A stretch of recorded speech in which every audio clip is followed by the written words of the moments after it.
As I said, tonight is the second in a series of 4 discussions entitled Waking from the Domination Trance, Working with the Healing Paradoxes Inherent in Riane Eisler's most recent book, Nurturing Our Humanity. Our wonderful teacher for the series is Goddard.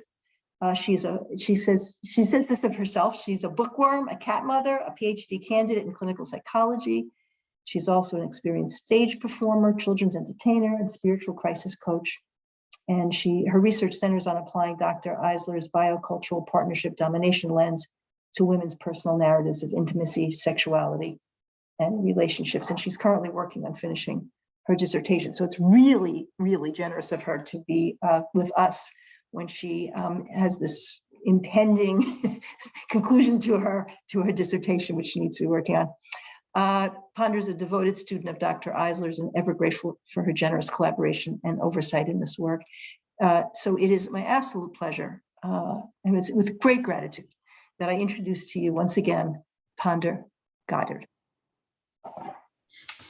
Thank you very much. Oh, it's honestly, it's such a pleasure to be here. It's an honor to be here, and thank you for hosting this.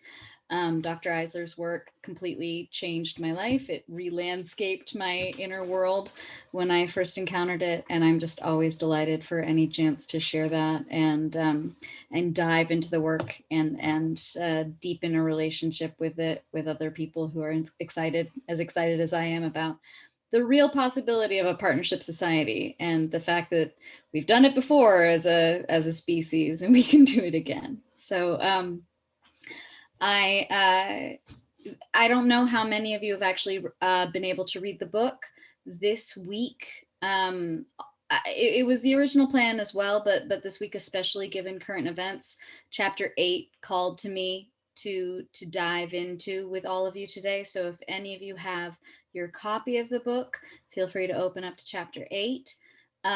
Otherwise, all of the pieces of text that we're going to be working with, I've either transcribed or taken screenshots of. So don't feel left out if you don't have the book. It's totally no problem. We're going to be going through big pieces of text as well as just a little bit of conceptual overlay together. I'm going to start sharing my screen. I have a bit of a PowerPoint thing to just kind of tie it all together. But just so you know, also kind of what we're doing tonight is we're going to be going over some of the concepts in chapter 8. We're definitely going to be staying with the book, but we're also going to be creating space for personal discussion, reflection. We have there's going to be an opportunity for small group discussions, and then everybody all together at the end, really having a chance to digest what we're talking about. I also just want to acknowledge there is a lot going on in the world right now. It's been a particularly intense week in global life and as global citizens. So any and every way that this work calls to you and speaks to the moment, definitely bring that to the group and digest that and open yourself up to the layers of kind of micro and macro. It gets very metaphysical with Riane Eisler after a while, because at a certain point, one of the things that I wrote in my dissertation proposal was that through Riane's work, we can kind of go further than the feminist creed that the personal is political, and develop it. And to me now, my saying is the intimate is systemic, so that we can really take a look at seeing all of the systems dynamics involved in our personal lives, our family systems, our work relationships, and then even on the national scale. So chapter 8 really focuses on helping people see how their family systems and early life trauma can actually influence people's political philosophies and voting patterns later on in life. So that's what we're going to be diving into. And thank you again all for being here. So I'm just going to share my screen and we'll get started.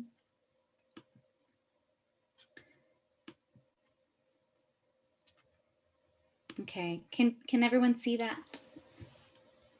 Okay, great. I love it when things work.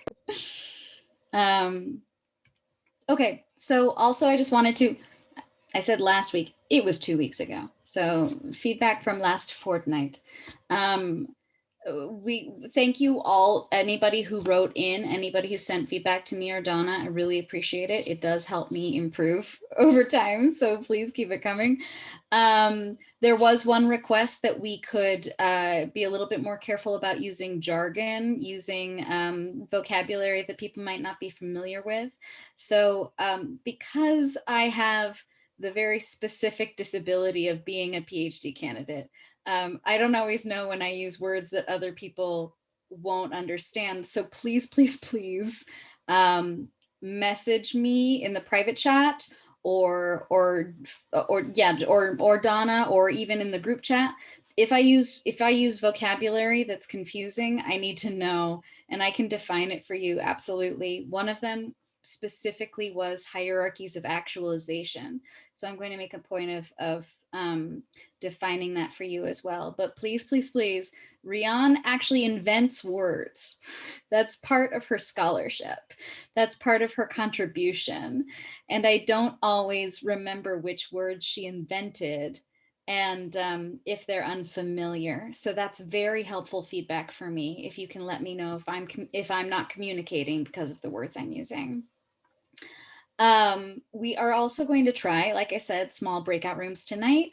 If you want to opt out, there will be an option. So if you don't feel like talking to a few other people, that's totally okay. You can just opt out and come back to the group discussion when we're done. We are definitely staying text focused tonight. There's a lot of ground to cover. Every chapter of this book is really, really chewy.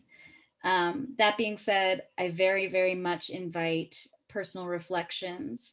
As long as you can be succinct, as long as you can try to open the floor for everybody else. But that's part of this work, is really reflecting on how these systems play out in your personal life, because that's really where we have the most agency to create change. So, and then, yes, like I said, please keep the feedback coming. It's incredibly helpful. So let's start. Here we begin chapter 8 with a discussion essentially of, it's kind of a psychological chapter. It's very much about helping people understand the ways that domination, socialization, the ways that growing up and being raised in a domination-oriented society actually influences not just our way of thinking and relating, but our neurochemistry and our neurobiology. It literally changes the way your brain develops. The size and shape of various organs of the brain, various regions of the brain will change based on the kind of environment that you're raised in. So there's a concept that we're working with called selective perception. Now, when we say selective perception, we have to understand that the universe is awash in stimulus, right? If we tried to take in every single piece of information, we'd be completely overwhelmed. So selective perception is adaptive. Selective perception is absolutely something we need to survive. That being said, it can work better or worse, right? Like anything. One of the things that can, so if a person's been raised in a more authoritarian style, or if they have a more domination oriented society that they're coming up in, they will have more limitations on perception based on habit, based on expectation. This chapter begins with the discussion of experiments in which, for example, Elsa Frankel-Brunswick showed people pictures of a dog that slowly changed into a cat. And part of the test was essentially, at what point does the participant realize that they're not looking at a dog anymore, but they're looking at a cat? And then she also gave her participants personality tests and found that the people who really, really, really couldn't let go of the dog and took a very, very long time to admit that it was a cat also scored especially high on the F for fascist scale. And we'll be talking about the F for fascist scale more, okay? But so that's kind of what we're talking about specifically with selective perception as it relates to domination and what we're calling the domination trance. that we can be unable to see what's in front of us because we expect it to be what we saw already. Some of the factors that she mentions that influence selective perception, first of all, it's familiarity. So we're going to expect what we've already seen to be true before. We're going to lean back on perceptions that we've already had that seem to serve us at the time. There's pressure to conform. So familiarity is personal, right? But pressure to conform is social. It acts out socially. This is where you get those experiments where, I don't know if any of you have seen this, but it's fascinating. They get one participant and about 4 confederates, they're called, who are in the research design, and the participant sits at the end of the table. And the researcher showed the whole group lines of different lengths and asked the group which one's the longest or which one is of a different length. And the 4 confederates would all answer wrong, but the same wrong answer. And so by the time you got to the actual participant who didn't know what was going on, a shocking amount of times they would agree with the group rather than disagree with the group. But what it meant is that they are literally denying the evidence in front of their own eyes. It is obvious that that is the line that's the shorter length, and the rest of them are this. It's completely obvious. But because of the pressure to conform, because of social dynamics, they were willing to give the wrong answer, which based on the group they were in was the right answer. And then there's the pressure to obey authority. And there's a long discussion of the Milgram experiments. These are sort of legend, of course, in the study of psychology. We also, I just want to acknowledge, we have so much, we owe so much to Jewish researchers and survivors of the Holocaust for studying these dynamics. I mean, basically after World War II, there was this wave of research into totalitarian personality and totalitarian behavior.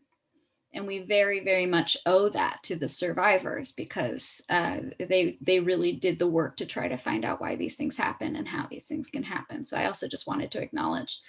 And Riane, of course, is part of that lineage. So the Milgram experiments, in case you don't know, basically a guy in a lab coat, not even someone who identified as a doctor, but a guy in a lab coat, an authority figure, right? Told the participant that they were going to do a teaching experiment, and they were going to administer shocks to a subject in another room if they gave wrong answers to questions. Of course, in order to believe that that's actually a teaching experiment, you have to believe that punishment can aid teaching. So of course, this was like done in the 50s, right? We've changed our minds about that a little bit. You couldn't design it the same way now. But the point is, these participants were given a dial that could go all the way up to dangerous levels, perhaps lethal levels of electric shock. And because an authority figure in a lab coat told them to do it, many of them would do it. I think about 2/3 of them would do it. Now, of course, that means that there's 1/3 of them that didn't do it. And we also have to take that as a sign of hope. And in a really interesting follow-up study, they looked at what the difference was between the people who obeyed and the people who finally disobeyed. And as it says here, the differences between participant responses partially attributable to the degree to which people are acculturated to subordinate their own perceptions and feelings to social pressures, particularly the pressure of external and internal figures of authority. That's also something that's really interesting about this work, which is that authority figures can be internalized. They don't actually have to be there in the room with you. One of the things that Elsa Frankel-Brunswick, and I think it might be on the next slide, but one of the things that she notices is that any stimulus can act as an authority figure. So for example, the experiment she did with the dog that changes into the cat, the original stimulus of the dog is the authority figure, and they need to keep obeying it until finally they can't, right? And so here we also see that fully obedient participants appeared rather consistently more authoritarian than disobedient participants. And this is on the F scale, as we said, F for fascist. It was built to measure how prone people are to authoritarian and fascist politics. Okay. I also kind of wanted to invite maybe a volunteer reader. If anybody has their glasses and feels up for it, it might be nice to hear another voice. So I thought we'd share, if you can see, there's a highlighted passage here from chapter 8, page 183. Do I have anybody? Wonderful. Yes, please.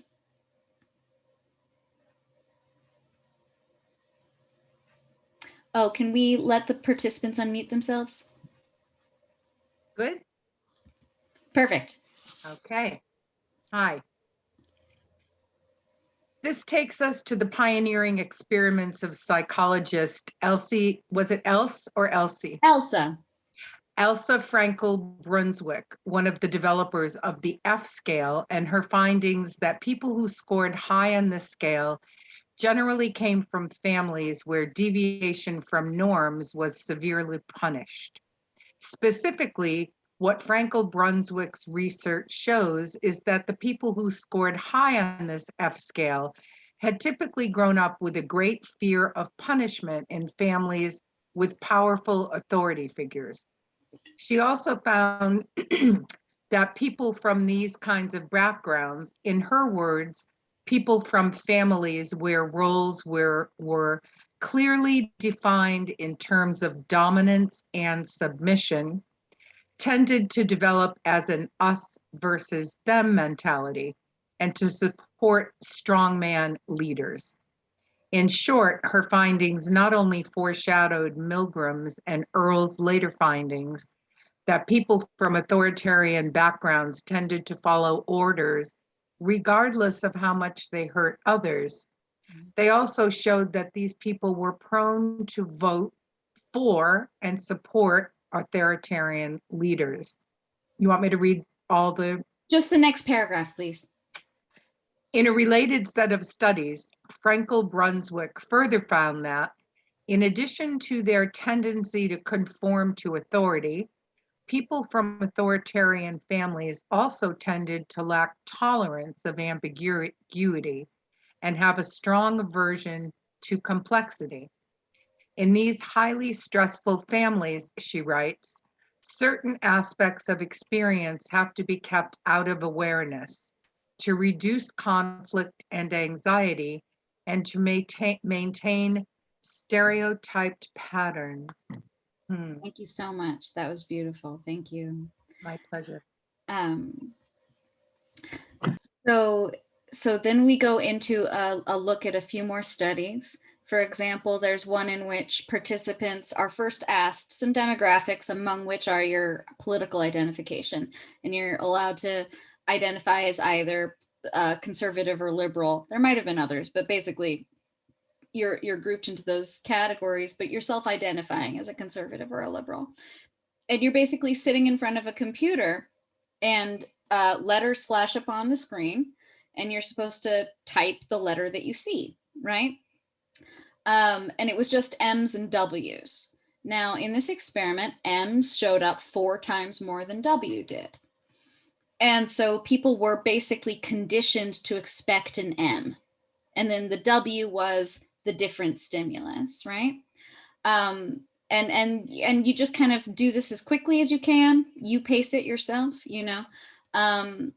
So what they found was that people who self-identified as conservative more often kept typing M even when it was a W. They had more of a knee-jerk response to keep typing M because that's what they'd already kept seeing before. Whereas people who self-identified as liberal were more capable of seeing the different stimulus and responding to it. This difference also showed up in the brain activity scans. So there was like more of an activation in a perceptual realm of the brain in the people who self-identified as liberal. And again, those who identified as very conservative were even slower to recognize that there was something different in front of them than what they were expecting. This is where she says it's as if any stimulus plays the role of an authority to which the subject feels compelled to submit. So there's a combination here of habit, habitual perception, and also submissive perception, right? Submitting to the authority of something that you've perceived already. Here's a chewy sentence. An expectancy of self-negating submission and the inducement to repress non-acceptable tendencies is one of the things that she describes as a factor of what she calls rigidification, meaning your mind, your perceptual abilities becoming rigid. Rigidification of your ability to really receive the world around you as it is, even if it's changing and not easy to anticipate. So Eisler and Fry comment, the socialization to conform can be so severe that it stunts the capacity for expanded consciousness that makes it possible for us to accurately perceive and reflect upon ourselves in relation to changing environments. Obviously, changing environments are a big factor for us for the foreseeable future. And anything that we can do to develop our ability to be mentally and psychologically flexible is going to be very helpful. And that's one of the things that Riane's work really speaks to, is how we can foster psychological flexibility, not only in ourselves, but in future generations. And this is a lot, and I think we're coming toward the pass where we want to let you guys talk amongst yourselves. So I know this is a lot of concepts right away. I just wanted to let you know we're almost through this first part. So submission, stress, and brain development.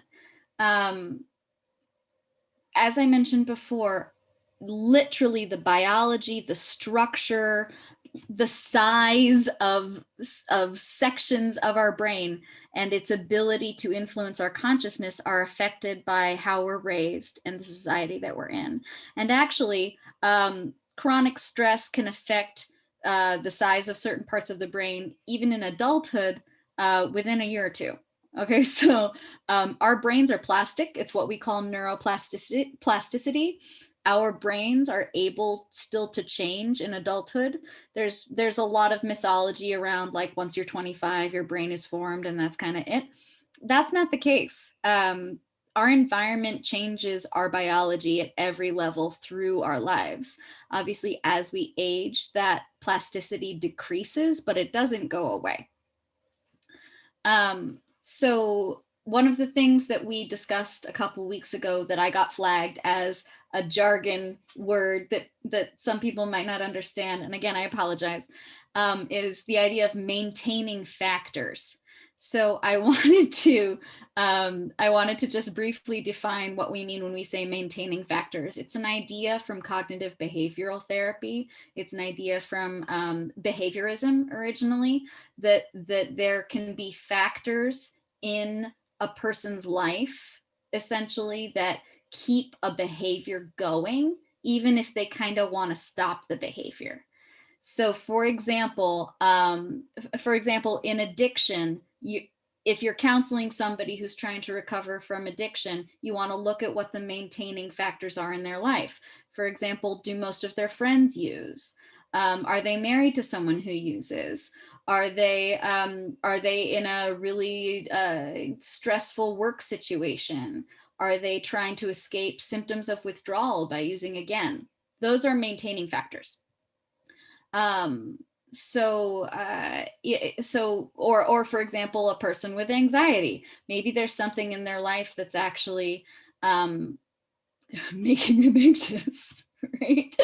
I mean, there's a lot going on for most of us that actually, anxiety isn't necessarily pathological. Sometimes it's entirely reasonable, right? So you have to look at what the maintaining factors are in a system that perpetuates something that is maladaptive or that could be done better. right? So in a domination system, we want to look at what are the maintaining factors? How does this system keep itself going? There's a lot of them. Story and language is one of them. So our mythologies, our religious mythologies and our interpretation of those mythologies, that's a big maintaining factor in domination systems. But specifically what we're talking about here on the intrapsychic level, on the level of your interior life, the big ones are fear of pain and denial. And they go together, right? Denial of pain is because you're afraid of feeling it. And so often what ends up happening is that people who experience a lot of pain in their early life create structures of denial to survive it and to stay in a family system on which they're dependent, right? But then psychologically, one of the defenses we create is the displacement of that pain onto other people. So that's how we get or in this theory, the idea is that's how we get the phenomenon of scapegoating, right? So blaming immigrants, blaming women, blaming welfare moms, any and all of that scapegoating, us and them strategy to blame other people for the pain that you're in. The other effect of it is that not only do we blame other people for the pain that we're in, but we intentionally cause them pain rather than acknowledge the pain that we're in. And this is actually what Professor Timothy Snyder calls, sadistic populism or sadomasochistic populism. That we have now political structures that in which people displace their pain, and it's not about actually making life better for anybody. It's more that you're satisfied if life is made worse for someone that's not you. And here's just a little bit more text to take a look at. For children in abusive domination families, it is far too dangerous to disagree with their parents, let alone blame them for the pain they inflict. To do so would only add to the children's stress and pain because they are helpless to change their circumstances. So it is easier for such children to believe that they deserve this treatment than to accept that their pain is undeserved and unfair. Hence the frequent idealization of punitive parents by their adult children, as well as the tendency of people brought up this way to idealize strong leaders and scapegoat weak out groups. And as we discussed before, so traumatic or chronic stress literally changes your brain. The impact of stress occurs on the cellular level in ways that reconstruct the brain with long-lasting consequences for neural function and behavior. It also bears mentioning that people at the top of a domination hierarchy can also be impacted in this way.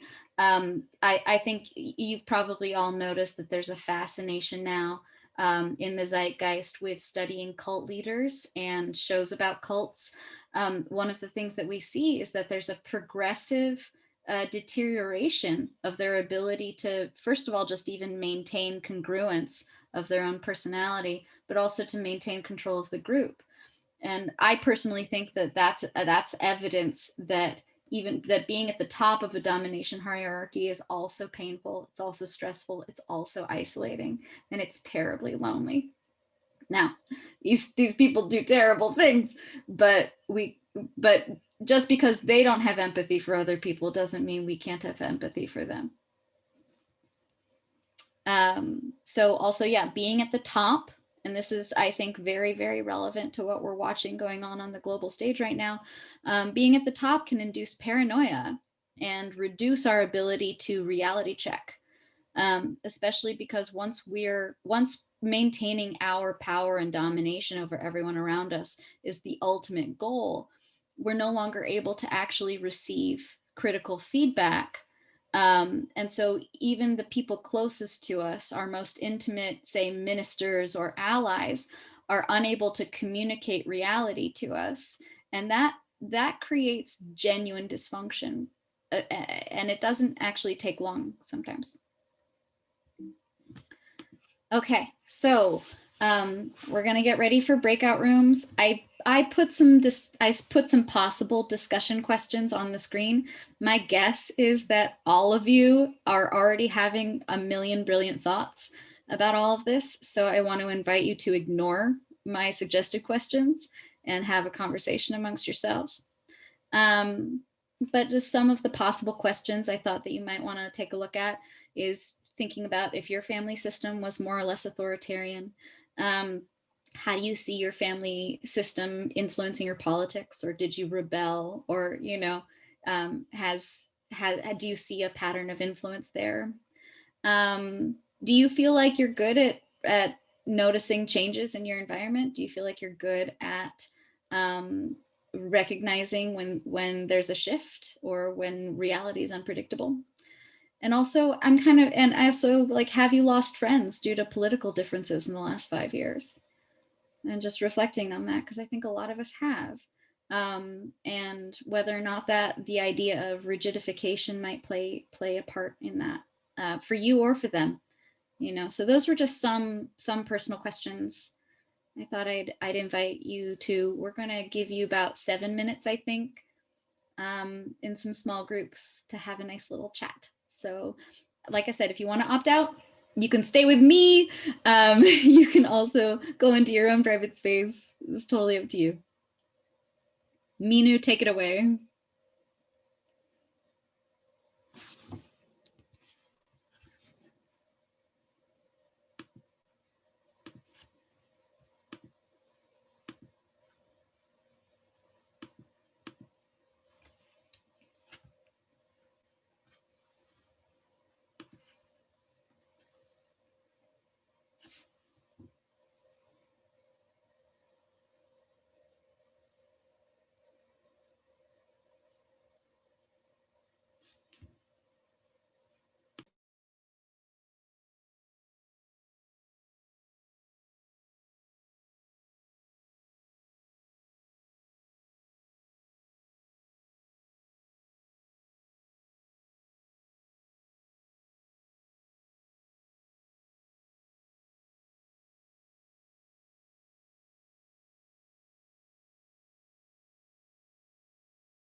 Ponder, are you there?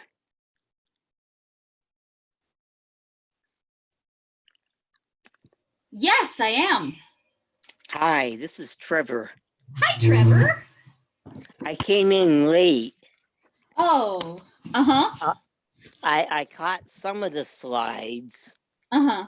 Would you like me to share the PowerPoint with you? Oh, that would be awesome. Okay, sure. What's your email address? I can just send you the PowerPoint. Okay, it's taconway@hotmail.com. Okay, well, thank you so much for being here. Yeah, I had it in my mind that it started later. Yeah, I understand that. And actually you bring up a good point. So we're coming back. Oh, it's so nice to see so many more faces. Oh, I say that as shouldn't consider I had my video off. It's nice to see more faces. Trevor just brought up something to me, which is that he missed a couple of slides. And I just wanted to say I'm more than happy to just share these slides with people. It's mostly quotes from the book. So if anyone else wants the slides, please let me or Donna know. Happy to do it. Yes, please. Oh, okay. This is Molly. Yes, please. Absolutely. Okay, I really email us though, because it's something we'll take care of later. So if you can just email us, that would be great. So I want to open it up to some sharing. I wish I could have listened in on all of your small groups. So please, floor is open to do a little bit of sharing from what you heard in your group, what really struck you. Yeah, I'd love to hear more about it, and we can all share now as a group.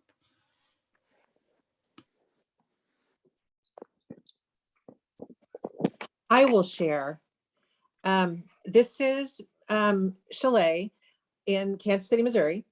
And my feedback on that experience is that it was uplifting. It was food for my soul in a way, because we had, my partner and I, there were just two of us, we had similar backgrounds, similar families, and at the same time we were both blessed, and our lives have been graced with spiritual teachers that uplifted us, taught us, helped us, loved us.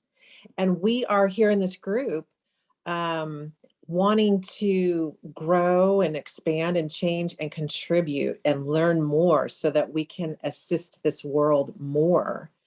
And yet we came from violent, repressive, authoritarian families. And so it was helpful to connect. I think, I mean, from my perspective, I don't know about my partner, it was just a heartfelt connection, just a heartfelt acknowledgement of each other and our similar backgrounds. We're going to be a little Quaker about this, so speak when you're moved. Okay. Please unmute yourselves and speak. Thank you, Chalet. It's such a pleasure to hear from you. Jen Honan just raised her hand. Oh, hi. Oh, yes, please. Hi. Something that came up in our group was talking a little bit about Putin, and how when one person has such a huge impact on so many people, kind of like no matter what anybody else says, like I don't know that he's looking for partnership. So one of the question is like, you know, how do we separate out kind of crisis situations and then kind of, okay, well, we can't do a lot about that that's happening right now, but are we working on basically is what Riane is saying, does it provide a path towards something that we then work on in our own lives and kind of help us see a way through to how to hopefully avoid those kinds of situations, you know? So that was kind of one of the things that came up in our group. That's really great. Thank you. And I'm just going to offer a response just from my knowledge of her work, which is that Riane often says, sometimes people are just hermetically sealed, you know, so some people you're not going to reach. There are some people whose pathology is progressed so far that the possibility of redemption into a loving and caring and balanced power sharing system, it's probably not in their reach. My guess is Putin is one of those people. Talk about maintaining factors, right? Everything that he has built around him maintains his domination and what I see as his pathology. And that's one of the things that can happen in a domination system. The person at the top can create massive maintaining factors, not only for their power, but for their pathology. That being said, what we can do as we witness a crisis is really, I feel, I'll just speak from my heart. We have to do a values inventory and really check on what means the most to us and put all of our investment into that. Partnership is a project of generations. Democracy is a project of generations. Right. It is something that benefits people you might never meet. And so if we're called in this moment to do something, I believe one of the, and actually one of the paradoxes that we suggested as part of this discussion is the paradox of the immediate and the gradual. And that has so much to do with the heart of activism, right? And so we have to find a balance so that we can be happy, so that we can have good lives,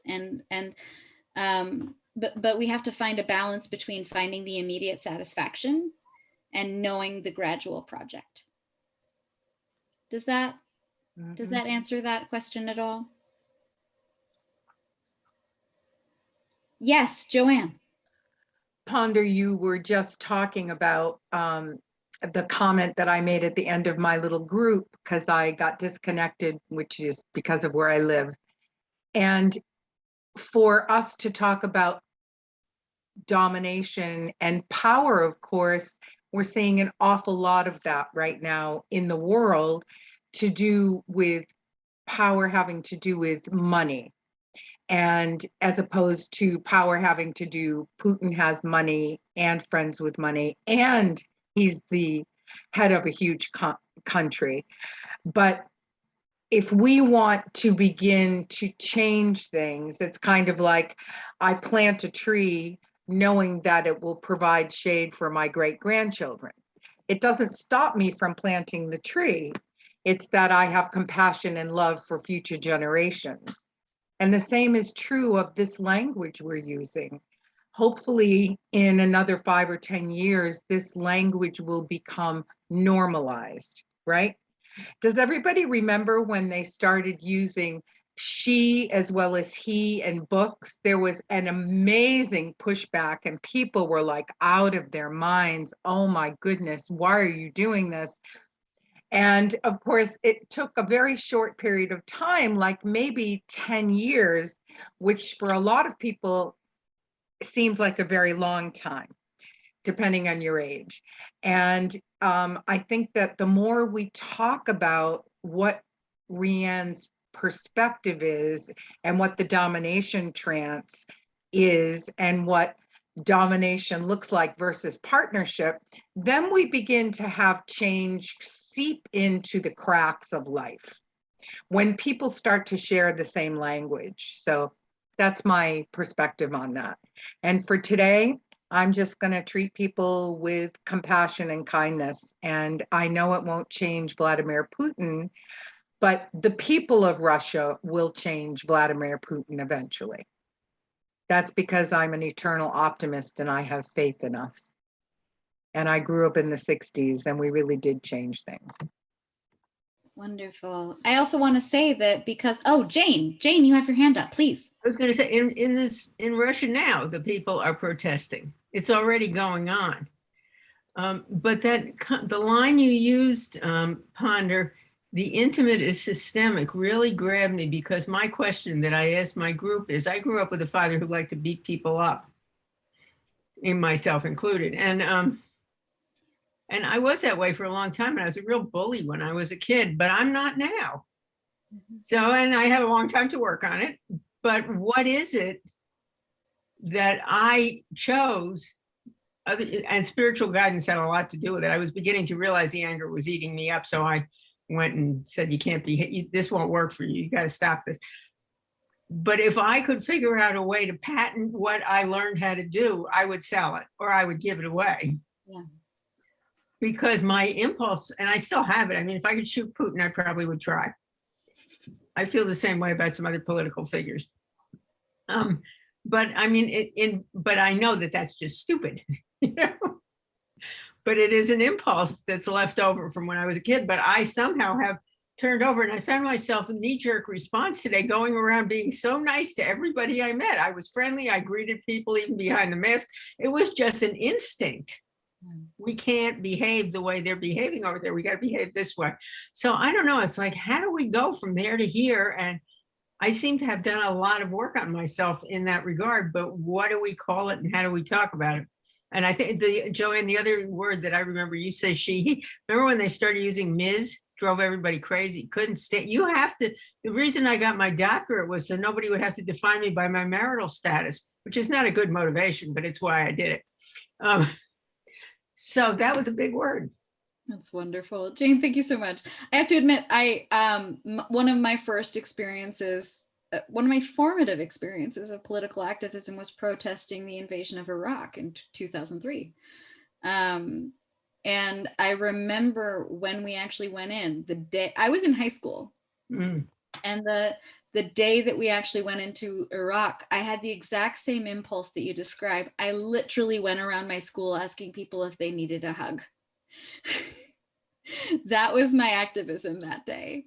I think coming back to Riane's work and coming back to her vision, in our private conversations, one of the things that she's always bringing me back to and really trying to create as a touchstone for my dissertation is the human yearning for caring connection.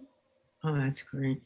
So that is actually now there have been some studies that demonstrate that we might actually be more wired for partnership than domination. It's just that the domination system, when it takes hold, is very good at maintaining itself. But that when we're born, we actually have an innate sense of justice, an innate kind of egalitarian drive, and also this intense yearning for caring connection. That is more fundamental to us than anything they want to sell you about the old story of original sin and man the hunter and on and on. There's millions of stories. There's scientific stories, religious stories, cultural stories, gender stories, right? And many of the stories we're taught are meant to maintain the domination system. But at the end of the day, when we're born, we are wired for loving, caring connection. That is what we're good at. And that has been our species' great strength, the ability to come together and do things together and care for each other and protect each other. That's really who we are. Ponder, this is Molly. Hi, Yes, I was raised by a very actually violent and dominating father.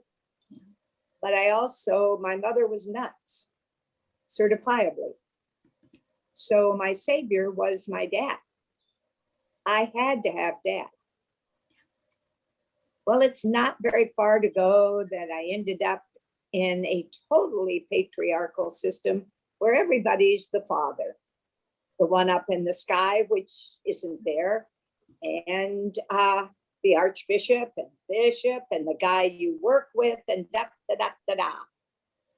Until in my own healing process, I realized my dad didn't support me. I made my dad look good. And I am doing the same damn thing in the church. And I am done. My colleagues could see it. I couldn't see it until I saw it in my dad and in my history.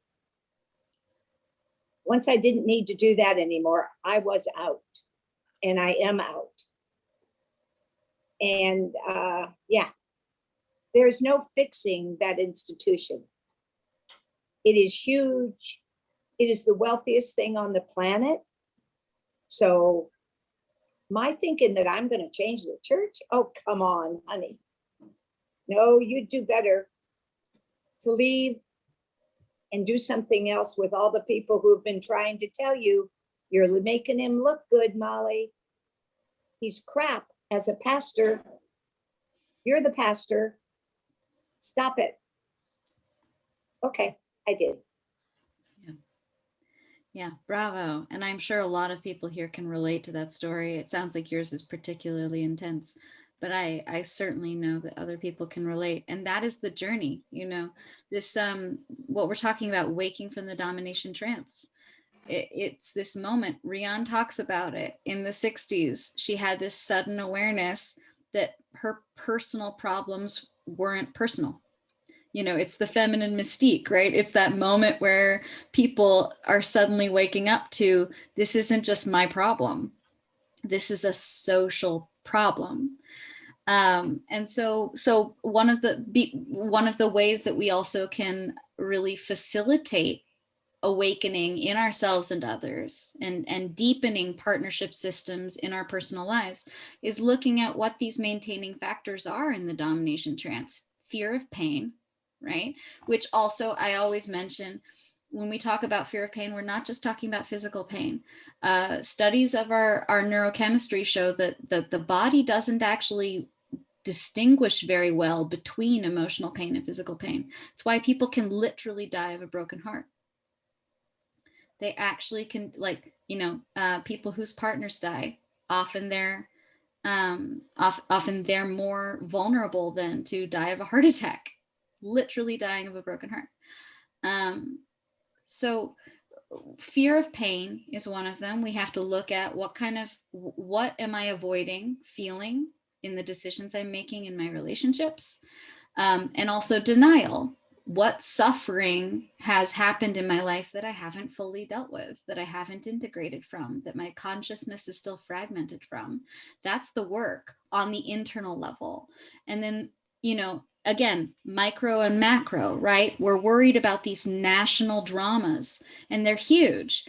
And he's a madman, and we are right to be worried.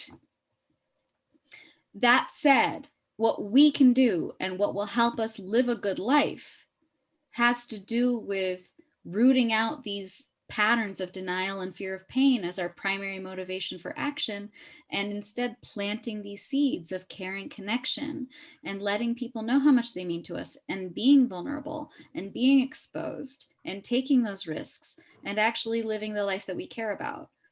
And I want to invite one or two more shares, and then we're going to do one more piece of text and close with a group conversation. How does that sound? Jim. All right, so I think if there's any recurrent theme in the book, it's that our experiences in our culture changes our brain, for better or for worse. And so it's sort of a chicken and egg problem. What do we change? We try to change ourselves, or we try to change our culture. But one of the things that the Charter Oak Cultural Center is doing is creating an ACEs aware, adverse childhood experiences aware kind of culture. And I mean, I think if we could multiply that many, many times, because we're talking about those critical 4 or 5 years when the baby is born, and as it suggests, is wired for love and so forth. But the Centers for Disease Control calls it SSNRs. All children need safe, secure, and nurturing relationships. if we could provide that, we could change the culture. But I don't know, I don't see, other than a lot of groups that are, promoting ACEs Aware, I think the whole country of Scotland is doing it. But I think that's something that's worth working on. Absolutely. So anything we can do to push toward funding and social support for early childhood education, early childhood care, childcare for working mothers, anything and everything to get children in systems that care for them and nurture their brains and nurture their whole humanity. Again, it's the project of generations. We will see that fruit in 20 years. Right. But we will see that fruit. Thank you, Jem. If it's I all want to- right. Oh, go ahead, Donna. I was going to say something quickly. I've been thinking about this a lot, that I want to write a little bit about it, but it makes sense to me that that the right wing is making fun of the word woke, because that's exactly what they don't want people to be. They don't want people to be awake. They want them to be in the trance, because that's the way to fascism and authoritarianism. And they don't want us to be awakened in our own selves, in the micro macro again, either into our own selves or in terms of what the world is, what's happening in the world. So I think it's very telling. I think you're absolutely right. And the whole theme, everything I'm interested in doing in my work really is facilitating the awakening from the domination trance, and also figuring out what serves people in actually enacting what they're awakening to and not feeling helpless from it. Because there's the waking up, and then there's the recovery. And the recovery is tough. I speak from personal experience. But the more we come together as a community and don't think of ourselves as these isolated little beings that have to be perfect before we can relate. No. What we learn from this study of human neurochemistry is that it's through our relationships that we can change our brains. So it's all about building community. It's all about planting the seeds for a better childhood for future people that you will then have in your community as you age, right? It's about creating a society based on these principles, and rejecting moments internally and externally that are about making you make choices out of fear. And really recognizing when we've internalized an authoritarian figure, and figuring out how to stage our own rebellions, right? Yeah, there's like triage we have to do, and then long-term health care. Yes, exactly. And I think one of the maintenance factors of a domination system is this perpetual state of emergency. Domination systems create unnecessary scarcity. They create artificial scarcity. They create emergency. Tyrants, as we know, historically grab more power by artificially creating states of emergency. And we can also look at that on the micro level of our own nervous systems and understand that every time we panic, every time we let ourselves get taken over by habitual anxiety, every time we catastrophize, we're actually emboldening interior authoritarianism. We're letting it get us. So Ponder, this is Molly once more. I just have to say one thing very briefly. Please. This isn't just about Putin and Russia. We have our own Putin. He was the president number 45. They are a match set. That's right. Personality difficult, the same personality disorder, the same sociopathy, the same need for power. They love each other. And as Putin said, if he had been president, I wouldn't need to do this. Well, Molly, I gotta say, you are giving us the perfect lead in to our next text selection. I did it just for you, Ponder. You just happened to hit the bingo spot. So I'd love like maybe 2 or 3 readers to volunteer and take turns. Anyone willing? I'm going to share my screen again. We're looking at this next subsection of Chapter 8. Chapter 8, that's right. And so we have these 3 pages. I'd love one person per page with the highlighted part. How about that? Jane. I do know how to read. Okay. Another effect of stress is the suppression of empathy. Stress can make it harder to be conscious of others or even fully conscious of oneself, as energy goes into ways of escaping from pain or at least becoming less aware of it. As Niehoff writes, empathy takes a back seat to relief from the numbing discomfort of a stress-deadened nervous system. Wow. This stress-related suppression of empathy explains how, generation after generation, parents can treat their children in cruel and abusive ways. When parents profess love for their children at the same time that they mistreat them, the protestations of love could be seen as hypocritical.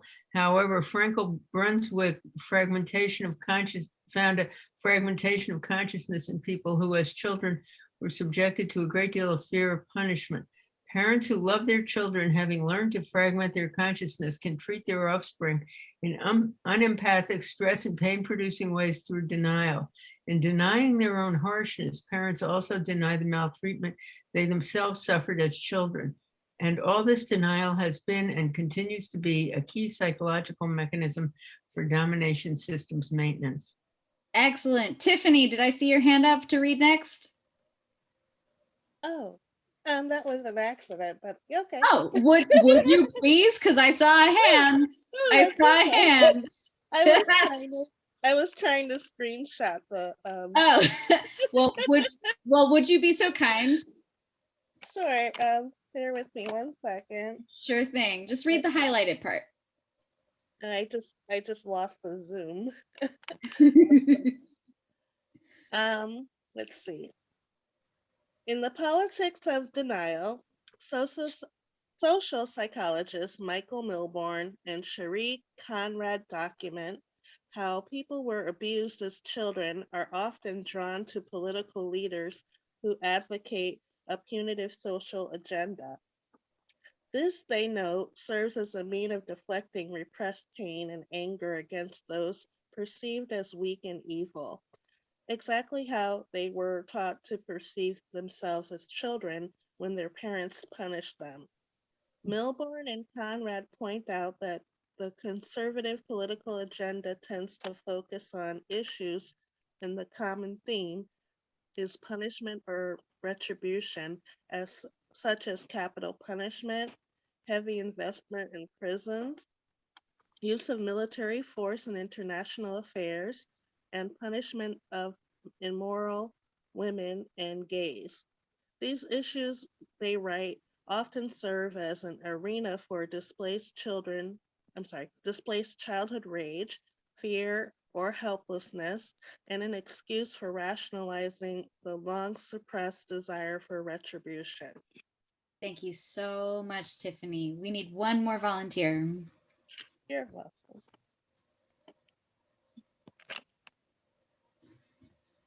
Oh, who I can't see everybody, unfortunately, because I have my who's just go.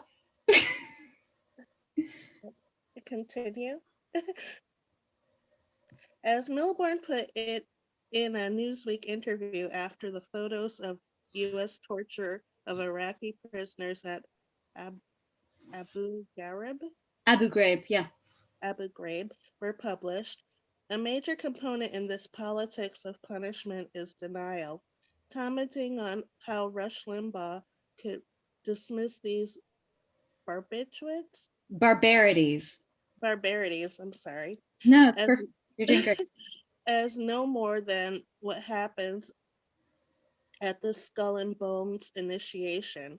And Senator James Inhofe could express outrage, not about the torture, but about the condemnation of it. Milborn pointed out that these reactions can be traced to harsh childhood punishments. These, he noted, often led to identification with the strong, and along with this, to denial that there's anything wrong with those in control using force against those who deserve it. Milborn and Conrad point out that this punitive politics of domination is especially pronounced in men. They attribute this to socialization processes that teach males to deny fear, pain, and empathy, focusing instead on anger and contempt as culturally proper masculine emotions. Thank you so much.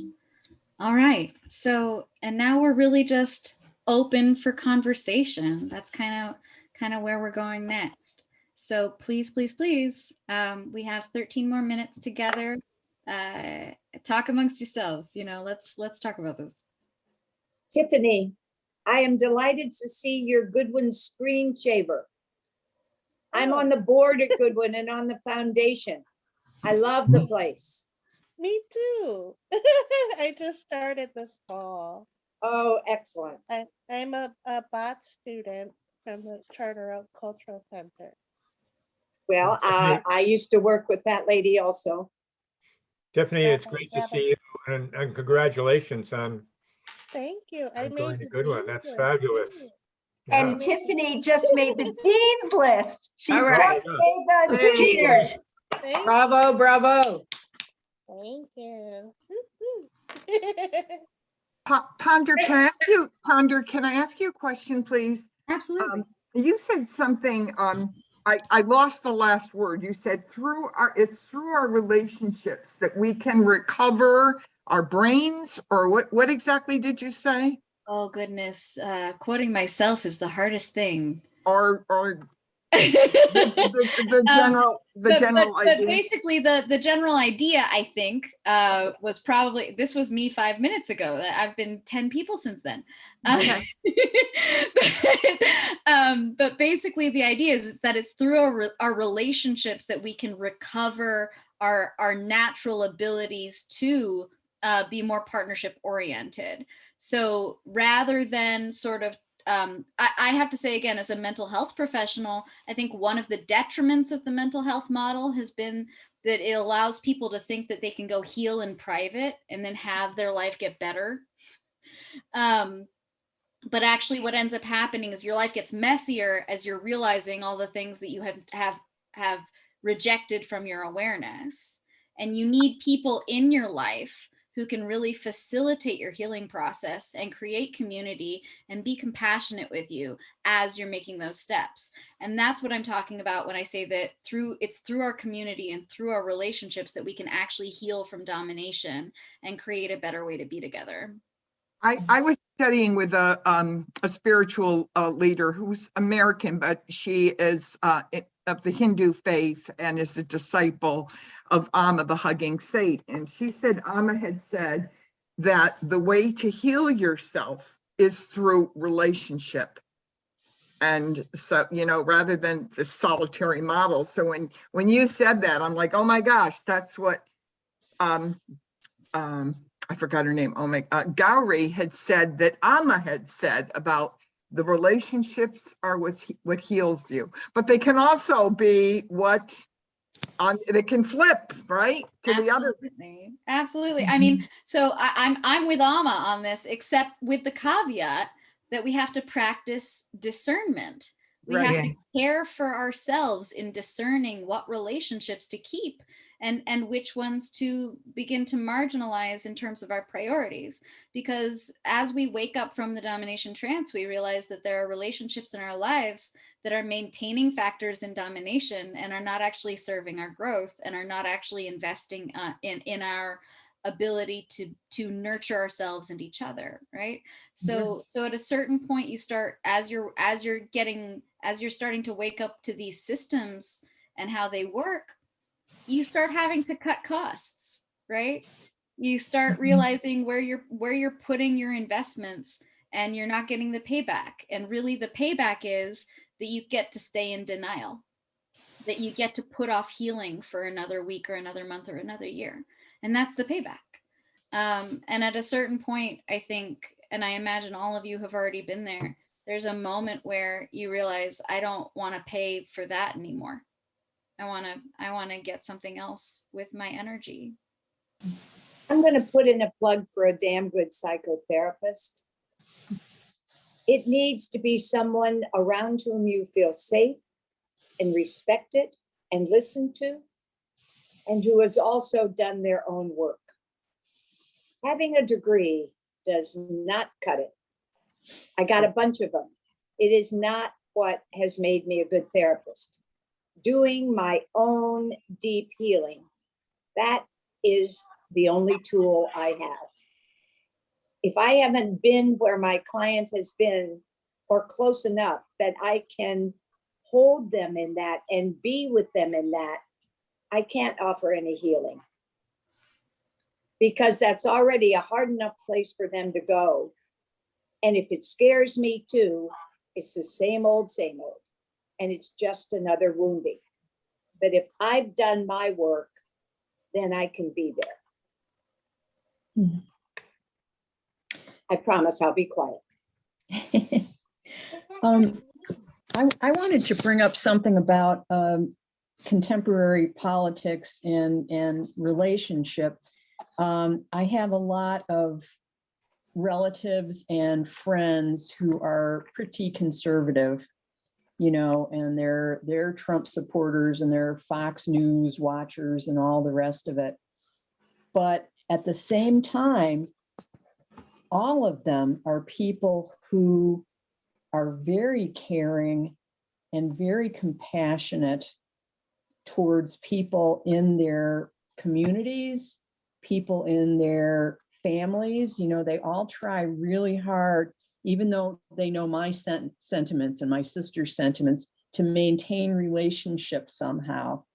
And I think, and at the same time, and I've discussed this with my sister, with whom I'm pretty simpatico politically, and she said, you know, liberals love humanity in general, but we don't do so well at relationships in, you know, locally, that we're a lot more introverted, whereas conservatives will devote a lot of time to their immediate relationships, but they don't think of the larger community. And it's like, you know, how do we expand and reach toward each other to compensate for those deficits? You know, I think about the parable of the Good Samaritan, you know, and who is my neighbor? You know, you have to extend compassion and everything to people that normally you would not consider to be your neighbor. Otherwise, you know, you're just caring in your little immediate circle. Absolutely. I want to just be mindful of the time. We only have a few more minutes together. I see Jane and Jen and Minu all have their hands up. So I want to prioritize them getting a chance to speak, and then we can just raise my hand to let you know, like there is two people raising their hand and they're okay. waiting Oh, it's a patiently. hand for the other hands. Great. Got it. Yeah. All right. Jen, why don't we start with you? Okay, I just threw it into the chat also, just in case, you know, maybe something that we can look at next time. I'm really curious about really how to begin to maybe apply some of these ideas to the current kind of smaller systems that we might be in. Like, I'm involved in a training psychotherapists in a system or a modality that is just really kind of coming into the idea that it is racist.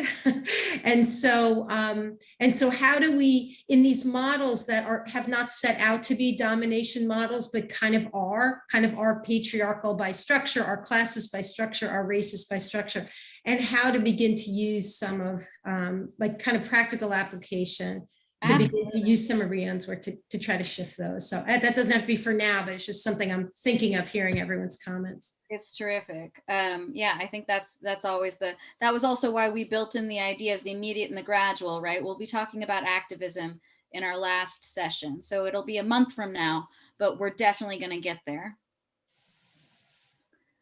Jane.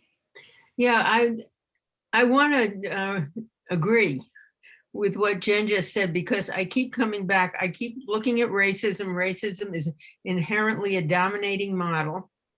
I think it's driven by fear and fear of pain and the fear of the unknown on behalf of white people. And I want to use this in work that's anti-racist. And I want to know if Riane has said anything about that, because my whole orientation to working with white people around racism is, what are you afraid of? And I know what they're going to say, but they don't know what they're going to say. So I'd love to focus on that some more, because all of our models, racism is inherently domineering. And we have to dismantle that so we could all be people. So that's what I'm interested in. I would like us to talk about that. Great. Riane's model is kind of miraculous in that you can apply it to homogeneous and heterogeneous societies. You can apply it to societies where there's a lot of color differences and racism and colorism, and you can also apply it to societies that are more homogeneous. She definitely talks about that. I will say that she just her model kind of has gender difference as the primary difference that everyone learns, no matter where they are in the world. And that based on a template of difference and learning that either these two different images of humanity, male and female, are either equal and partnered or dominant and subordinate, that creates a template for understanding human relations. And that template is applied then to understanding racial dynamics in more heterogeneous societies. That's essentially her explanation.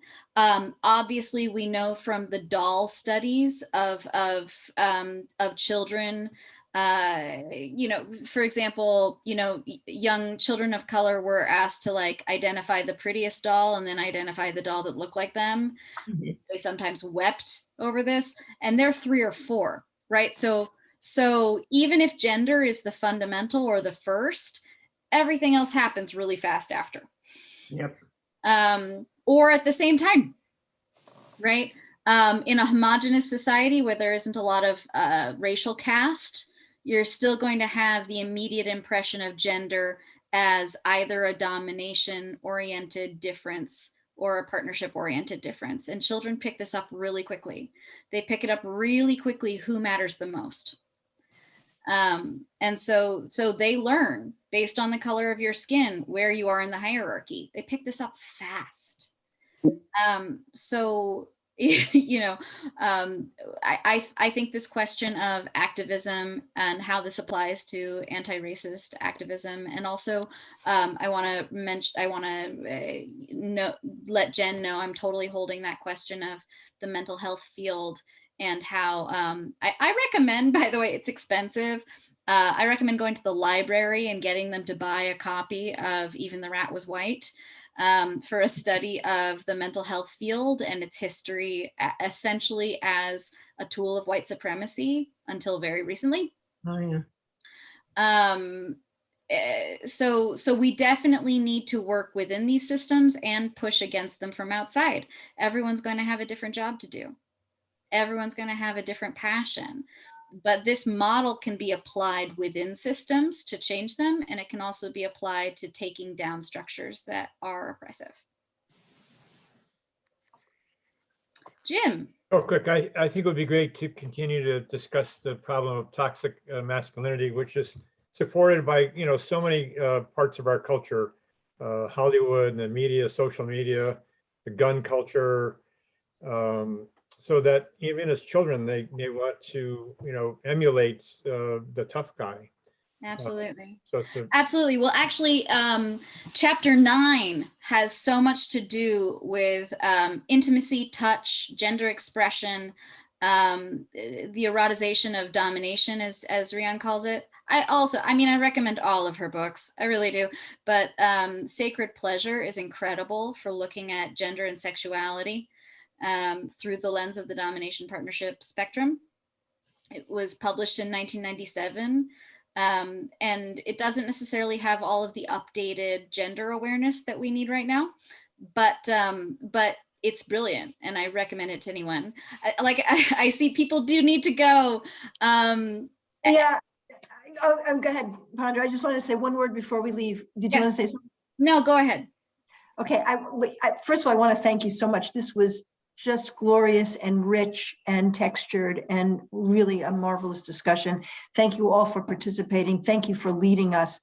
Our next session will be in 2 weeks. That'll be our third session. Please tell your friends, because you don't have to have been to the first two to come. So please spread the word.